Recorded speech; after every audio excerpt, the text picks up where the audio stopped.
നമ്മുടെ ക്വസ്റ്റ്യൻ സർക്കാരിനുമാണ്. നിങ്ങൾ എന്തിനാണ് ഇതിൻ്റെ പതാകവാഹകരായിട്ട് നിന്നത്? അതിന് ഗവൺമെൻറ് അന്നത്തെ ഗവൺമെൻറ്റിൻ്റെ ഭാഗമായിട്ട് നിന്ന ആൾക്കാർ ഉത്തരം പറയണ്ടേ?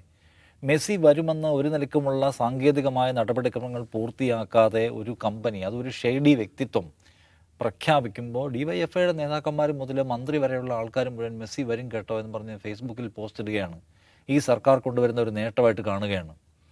എന്നിട്ട് ഈ മുട്ടിൽ മരമുറി കേസിലെ പ്രധാനപ്പെട്ട മനുഷ്യൻ ആൻറ്റോ അഗസ്റ്റിൻ, അദ്ദേഹം തന്നെ സിനിമാറ്റിക് സ്റ്റൈലിൽ വരുന്നു, സെക്രട്ടേറിയറ്റിലോ മറ്റോ മീറ്റിംഗ് വിളിക്കുന്നു. ആ മീറ്റിങ്ങിൽ സർക്കാരിൻ്റെ തന്നെ പ്രധാനപ്പെട്ട ആളുകൾ പങ്കെടുക്കുന്നു, മുഖ്യമന്ത്രിയൊക്കെ പങ്കെടുക്കുന്നു.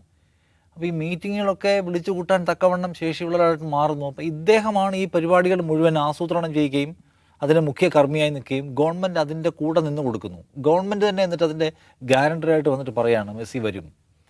അപ്പോൾ ഇദ്ദേഹത്തോട് മാധ്യമങ്ങൾ ചോദിക്കുകയാണ്, നിങ്ങൾ മെസ്സി വരുന്നതിൻ്റെ നടപടിക്രമങ്ങൾ പൂർത്തിയാക്കിയിട്ടുണ്ടോ, പൈസ കൊടുത്തിട്ടുണ്ടോ, നിങ്ങൾക്കൊരു പ്രോപ്പർ എഗ്രിമെൻ്റ് ഉണ്ടോ എന്ന ചോദ്യത്തിനും ആദ്യം ഇറങ്ങി വന്ന് വി അബ്ദുറഹ്മാൻ ന്യായീകരിക്കുന്നത്. വി അബ്ദുറഹ്മാൻ മാധ്യമങ്ങളോട് ചൂടാവുകയാണ്. കാരണം സർക്കാരിൻ്റെ ഒരു പരിപാടി പോലെ.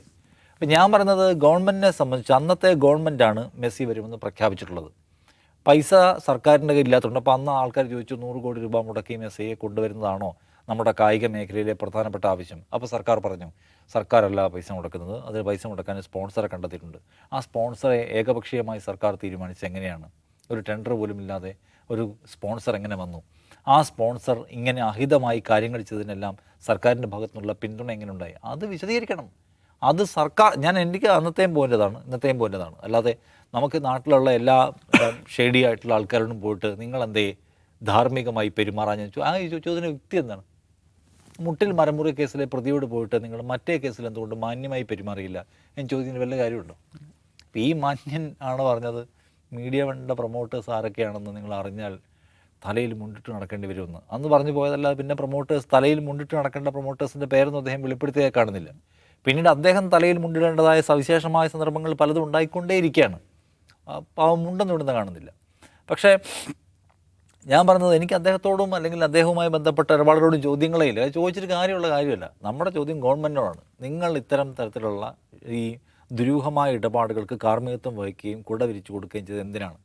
അതുവഴി ഇപ്പോൾ ഇതിനകത്ത് സാമ്പത്തികമായിട്ടുള്ള എന്തെങ്കിലും ക്രമക്കേടുകൾ നടന്നിട്ടുണ്ടെങ്കിൽ അതിൻ്റെ ലാഭവിഹിതം നിങ്ങൾക്ക് ആർക്കെങ്കിലും കിട്ടിയിട്ടുണ്ടോ?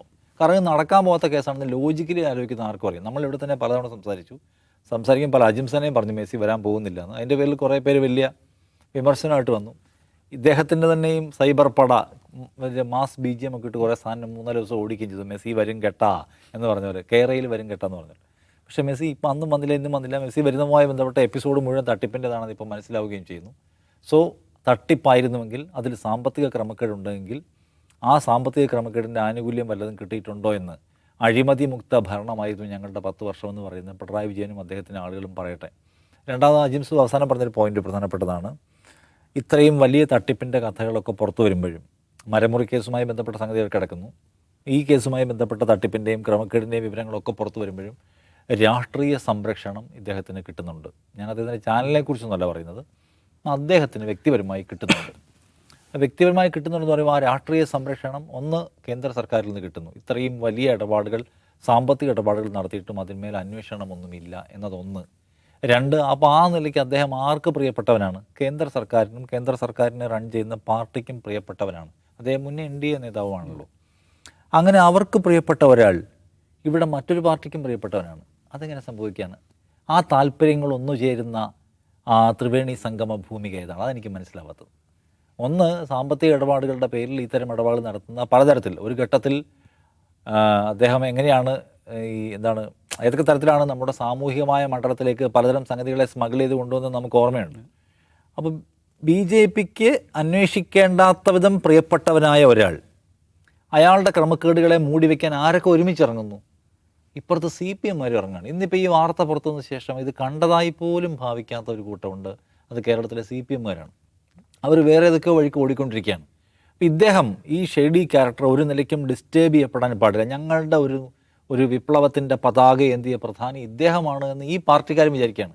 ഇവർക്ക് രണ്ടുപേർക്കും, ഈ BJPക്കാർക്കും ഈ CPM-മാർക്കും മീറ്റ് ചെയ്യാൻ കഴിയുന്ന പോയിൻ്റായിട്ട് ഇദ്ദേഹം എങ്ങനെ പ്രവർത്തിക്കുന്നു? എനിക്കതിൽ അദ്ദേഹത്തോട് വലിയ ബഹുമാനമാണ്. അത് അദ്ദേഹത്തെ കൊണ്ട് മാത്രം പറ്റുന്നൊരു കാര്യമാണല്ലോ. അപ്പോൾ അതെങ്ങനെ സംഭവിക്കും? ഫോർമുല അത്ര വലിയ സങ്കീർണമല്ല നിഷാദ്. ഒന്നും ആലോചിച്ച് നോക്കുക. കോൺഗ്രസിനെ ആക്രമിക്കുക, അത് BJP ഇഷ്ടമാണ്, CPM ഇഷ്ടമാണ്. അല്ലാണ്ട് അത് ഇവർ 3 പേരും ചേരുന്ന ഒരു ത്രിവേണി സംഗമമൊന്നുമല്ല. ഒരു പക്ഷേ അതായിരിക്കാം. എന്തായാലും പക്ഷേ അത് മനസ്സിലാക്കാത്ത കോൺഗ്രസ്സുകാർ മാത്രമേ ഉള്ളൂ. എന്തായാലും ഒരു കാര്യം അതിനകത്തുണ്ട്. CPM അപ്പോൾ അസോസിയേറ്റ് ചെയ്യുന്ന ആളാണ് ഒരു രാഷ്ട്രീയ വേട്ടയ്ക്കിറങ്ങുമ്പോൾ. എനിക്ക് ഇതിന് മുമ്പത്തെ ഒരു സന്ദർഭം എനിക്ക് തോന്നുന്നു, അത് ഈ വിഴിഞ്ഞം തുറമുഖത്ത് എന്താണ് ലത്തീൻ കത്തോലിക്കാരുടെ സമരത്തിലാണ് ഇതുപോലെ ഒരു ഐക്യം കണ്ടിട്ടുള്ളത് ഒരേപോലെ. ഇത് ആരുടെ കൂടെ കൂടിയിട്ടാണ് ഈ പരിപാടിക്ക് ഇറങ്ങുന്നത് CPM ആലോചിച്ചോട്ടെ. CPM സംബന്ധിച്ച് അവർ അതിൻ്റെ കോമ്രേഡ്സ് മനസ്സിലാക്കേണ്ട കാര്യമുണ്ട്. അവർക്ക് ഒരു തട്ടുകേട് പറ്റിയിട്ടുണ്ട്. അത് തിരുത്താൻ ഏതെങ്കിലുമൊക്കെ എന്താണ് മാധ്യമ മുതലാളിമാർ വിചാരിച്ചാൽ നടക്കും, അവർ ഞങ്ങളെ രക്ഷിച്ചെടുത്തോളും എന്ന് വിചാരിക്കുന്ന അബദ്ധത്തിൻ്റെ നെറുകയിൽ നിന്ന് അവരിറങ്ങി വന്നിട്ട് അവർ പണിയെടുക്കണം എന്ന് എനിക്ക് പറയാനുള്ളത്. അപ്പോൾ ഇങ്ങനെ അവിടെ എന്ത് തെറ്റ് ചെയ്താലും സംരക്ഷിക്കൽ ഞങ്ങളുടെ ഉത്തരവാദിത്തമാണെന്നൊക്കെ കരുതുന്നത് തന്നെയാണ് CPM അപജയത്തിൻ്റെ ഒരു കാരണങ്ങളിലൊന്ന്. ഫൈനലി എനിക്ക് പറയാനുള്ളത്, അന്നത്തെ സർക്കാരിൻ്റെ ഭാഗമായിട്ടുള്ള ആളുകൾ വിശദീകരിക്കട്ടെ ഈ കോടികളുടെ ഇടപാടിന് മുന്നിലെ കഥകൾ എന്തായിരുന്നു.